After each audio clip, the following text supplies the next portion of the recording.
What's up everybody, welcome back to the channel. In this video we're going to take a look at why the Crypkins launch highlights VEVE'S dominance in the NFT collectible space. But before we do this, if you enjoy this video then please consider dropping a like and subscribing if you're new around here. So the first thing I want to touch upon is essentially the brand popularity. You know, I do this in my other videos. We look at external brand influence to get an idea about the internal influence they'll have when the NFT is launched into the VEVE marketplace. Now, when we look at Crypkins' brand as a whole, they really aren't that popular. Now, I'm not saying this to downheart the brand in any way, shape or form. I actually really like the NFTs that were launched this time. But when we have a look at the popularity behind the brand, their external amount of sales or their external influence, that's a good way of us being able to gauge essentially where the popularity and where the sales are driven from.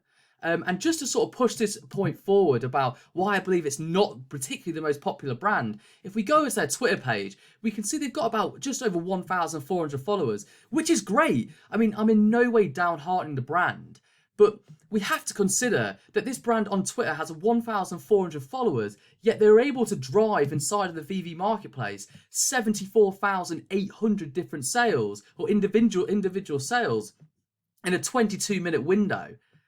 This just doesn't make sense, and it's why I believe the actual demand and the total sales was driven by the VEVE marketplace itself, highlighting its dominance within the NFT space right now. And it's important for us to consider this because in the other aspects of brand breakdowns that I've done, and if you followed any of the videos I've done in the past, I tend to look at different media. I tend to look at different external influences of a brand and how those external influences could bring new users into the space and drive sales in this NFT marketplace and essentially allow new people to adopt the collectible. But in this particular instance, it was actually the demand within the application itself that drove the sales.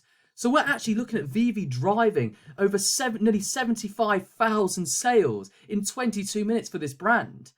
Now, it's really important for us to get a grasp and to consider the magnitude of something like this. It's the marketplace itself that drove the demand in this particular launch.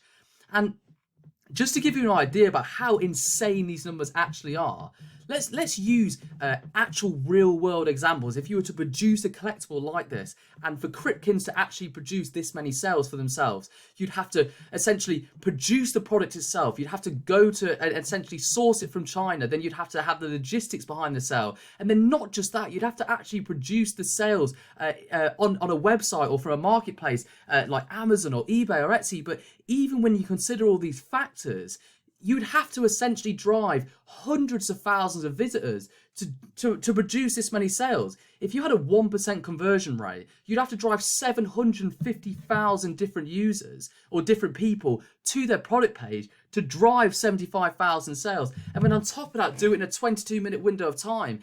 It's an incredibly difficult thing to achieve, especially for a brand that doesn't have a lot of external influence, that doesn't actually have a lot of fans, a lot of users, that's still quite niche. So to see that VEVE'S marketplace are able to drive this amount of volume, be able to drive this amount of demand for Crypkins, essentially an almost unheard of brand. I would say 95% of people hadn't heard of Crypkins before VEVE'S introduction into it. It goes to show how they're actually becoming a marketing sector itself. And it's an incredibly exciting thing to consider when we look at the total demand that's being produced by the marketplace itself. Another thing I want to touch upon here is essentially the total amount of minted, because this actually wasn't a particularly rare launch. You know, when you actually look at the general VEVE marketplace as a whole, we currently have about 250,000 members as of the creation of this video, or as of the most recent launch or the most recent numbers produced by VEVE. So to see that they've been able to mint 74,800 different collectibles and sell them out in a 22-minute window of time goes to show how in demand these products are, even though they're not necessarily the most rare. Now, I know it is important to consider the fact that when this marketplace grows and new users adopt and 250,000 users turns into multiple millions, you would see how this becomes a relatively rare launch in terms of how many was minted. And I would agree with that statement, because as we see VEVE grow and as we see VEVE scale, we'll see them mint more copies of different NFTs. And it's important for them to do that to facilitate the demand, because if we look at let's say we had 5 million users and you were only to produce 50,000 collectibles. You're going to have a huge audience, a huge amount of people that have downloading and wanting to essentially collect the collectibles that are going to be let down. So if you look at it from a long-term investment standpoint, this Crypkins launch was actually a very smart investment long-term. But to see they're able to generate such an incredible amount of revenue for a very, what I would consider a small brand, I think that should be really the focus point of what we as a community should look at here. Because I know the general feel is people weren't happy about what the Crypkins launch because of the popularity behind the brand and the fact that it isn't one of those big sort of stonkers that we're looking for, like the Jurassic Park, the Street Fighter, the different DC brands that are going to be introduced. But it's important for us to consider the other factors behind the launch.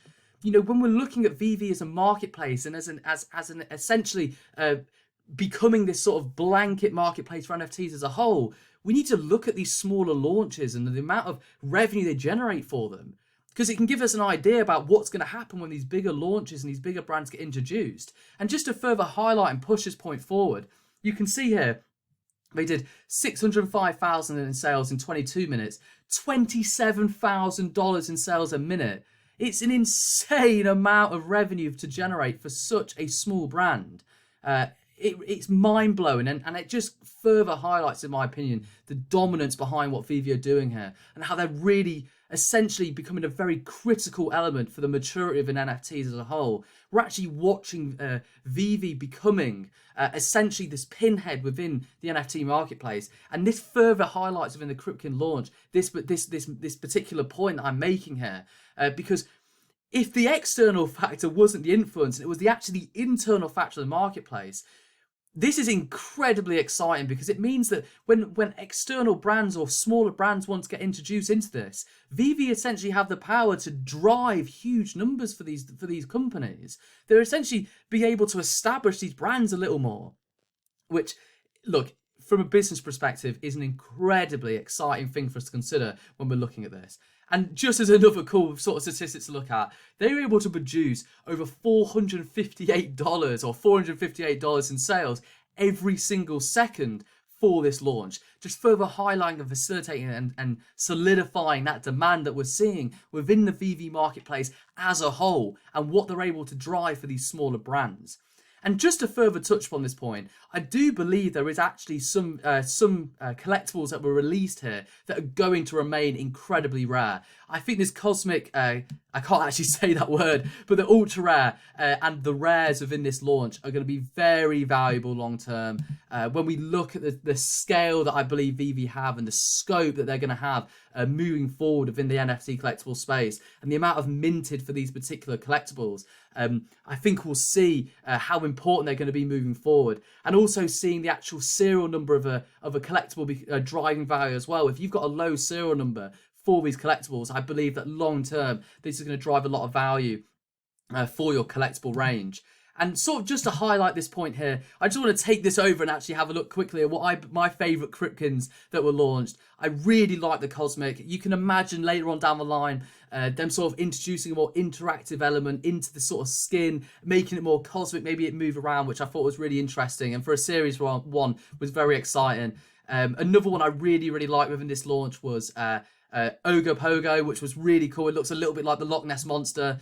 And if we carry on scrolling up, we can see which was the other one I really liked. We've got Yeti, which was really cool. Nessie was really cool. And also Bigfoot. So I hope this video has sort of touched home about how significant this launch actually was for VEVE.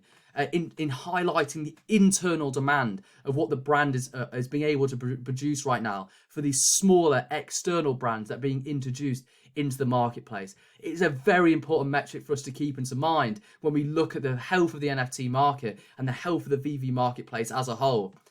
So yeah, I hope you enjoy this video. I hope this makes sense to you and it was something that was able to bring value to you. And if it was, then please consider dropping a like and subscribing if you're new around here. And I'll see you in the next one. Bye.